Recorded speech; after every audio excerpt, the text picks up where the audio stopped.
ꯍꯧꯈꯤꯕ ꯅꯨꯃꯤꯠ ꯈꯔꯅꯤ ꯑꯁꯤꯗ ꯂꯦꯞꯄ ꯂꯩꯇꯅ ꯆꯨꯈꯤꯕ ꯅꯣꯡꯅ ꯃꯔꯝ ꯑꯣꯏꯔꯒ ꯏꯀꯣꯄꯥꯠ ꯈꯔꯨꯡꯄꯥꯠ ꯑꯃꯗꯤ ꯂꯧꯁꯤꯄꯥꯠꯇꯒꯤ ꯏꯁꯤꯡ ꯏꯅꯣꯠ ꯀꯥꯔꯛꯄꯅ ꯈꯥꯡꯉꯕꯣꯛ ꯇꯦꯛꯆꯝ ꯇꯦꯟꯊꯥ ꯑꯃꯗꯤ ꯂꯩꯁꯥꯡꯊꯦꯝ ꯈꯣꯡ ꯃꯅꯨꯡꯒꯤ ꯃꯐꯝ ꯀꯌꯥꯗ ꯏꯁꯤꯡ ꯊꯨꯝꯖꯤꯟꯈꯤꯕꯅ ꯂꯧꯐꯝ ꯀꯌꯥ ꯑꯃꯗꯤ ꯉꯥꯌꯣꯛ ꯐꯥꯔꯝꯁꯤꯡ ꯂꯣꯛꯇꯥꯛ ꯄꯥꯠꯀ ꯆꯞ ꯃꯥꯟꯅꯈ꯭ꯔꯦ ꯃꯤ ꯂꯩꯅꯔꯤꯕ ꯌꯨꯝ ꯀꯌꯥ ꯏꯁꯤꯡ ꯏꯌꯥꯏꯗ ꯂꯩꯈꯤꯕꯅ ꯃꯔꯝ ꯑꯣꯏꯔꯒ ꯗꯤꯁꯇ꯭ꯔꯤꯛ ꯑꯦꯗꯃꯤꯅꯤꯁꯇ꯭ꯔꯦꯁꯟ ꯊꯧꯕꯥꯜꯅ ꯗꯤꯁꯇ꯭ꯔꯤꯛ ꯑꯁꯤꯒꯤ ꯇꯣꯉꯥꯟ-ꯇꯣꯉꯥꯟꯕ ꯃꯐꯝ 4ꯗ ꯔꯤꯂꯤꯐ ꯀꯦꯝꯞ ꯍꯥꯡꯗꯣꯛꯈ꯭ꯔꯦ इसिंग थुमजिनख्रबा तोंगान-तोंगानबा मफम अमदि रिलीफ कैम्पसिंगदा ngasi अयुक डीसी थौबाल अहनथेम सुभाष आईएएस ना लुचिंगबा डिस्ट्रिक्ट एडमिनिस्ट्रेशन की टीम अमना लोकल क्लब की मियोय सिंग यावना चत्तुना यंगसिनख्रे ngasi gi yengsin khokchat aduga mari leinana DC Thoubal Ahanthem Subhash ना हाइखिबदा हंदक नोंमनिनी असिदा नोंग लेप्तना तारकपदगी डिस्ट्रिक्ट असigi तोंगान-तोंगानबा पातसिंगदगी इसिंग मौखलकपा मरमना मफम अयामबदा इसिंग थुमजिलकपदगी ngasi asi डिस्ट्रिक्ट एडमिनिस्ट्रेशन ना यंगसिनबा चटपनी लौफम कया अमदी ngayok फार्म कया मांगताकले मरमसिना हौजे हौजे डिस्ट्रिक्ट एग्रीकल्चर ऑफिस अमदी फिशरी ऑफिस तकी डाटा कलेक्शन तौदुना पिफम थोकपा कंपेंसेशन सिंग पीनबा डिस्ट्रिक्ट एडमिनिस्ट्रेशन यामना कन्ना होटनरी हाइखि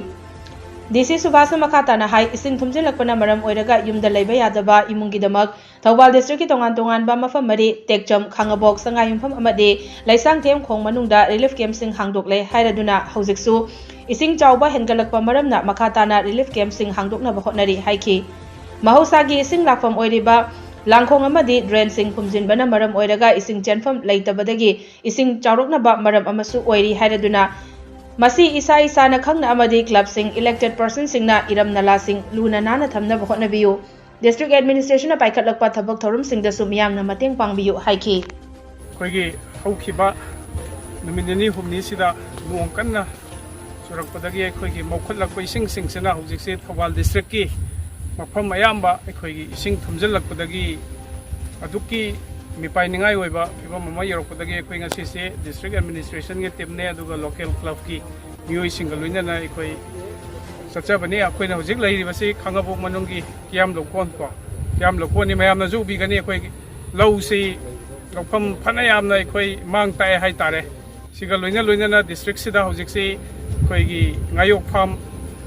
mayam amasu अखोइ इसिंगना थुमजनगिबदगी अमांग अता मयाम अम थोले मसिगिदमक्ता अखोइ डिस्ट्रिक्ट की एग्री की ऑफिस अमसुंग फिशरी ऑफिस तगी अखोइ डाटा कलेक्शन कन्ना तौजरी अदुगा अखोइगी गवर्नमेंट साइट तगी मसिगी हयंग पिफम थोकपा कंपेंसेशन पिनबगिदमक्ता अखोइ डिस्ट्रिक्ट एडमिनिस्ट्रेशन ना कन्ना होनजरी हाइबसिमा मियामदा थमजगे दुगा लोइना अखोइगी इसिंग थुमजलकपना मरम ओइरगा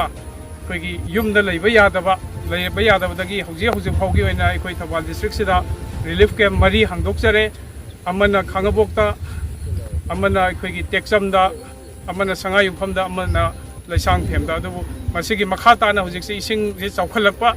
लेप्त्री मौखलकपा इसिंग मयामसना चौखलकपजना मरम ओइरगा अखोइ हौजिक मखाताना के मतैसु हांगदोकना बोनजरी रिलीफ कैम्प सिदा डिस्ट्रिक्ट एडमिनिस्ट्रेशन साइट तगी मागी एसेंशियल ओइबा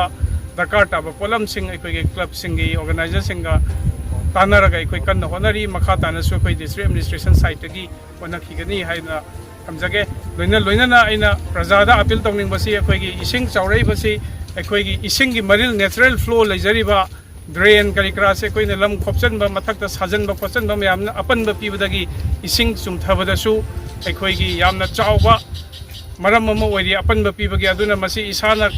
खंगना अमसुंग लैकाइदा लैबिरिबा क्लब ऑर्गेनाइजेशन सिंग अमसुंग आई इलेक्टेड रिप्रेजेंटेटिव सिंग जोइना अपील तौजनिंगबसे यारागदी लैकाइदा लैरिबा इरम नला सिंगसी लू नाना सेंगना अमसुंग फजना थमनबा होनबदा डिस्ट्रिक्ट एडमिनिस्ट्रेशन पाइखलकपा थबकसिंगदा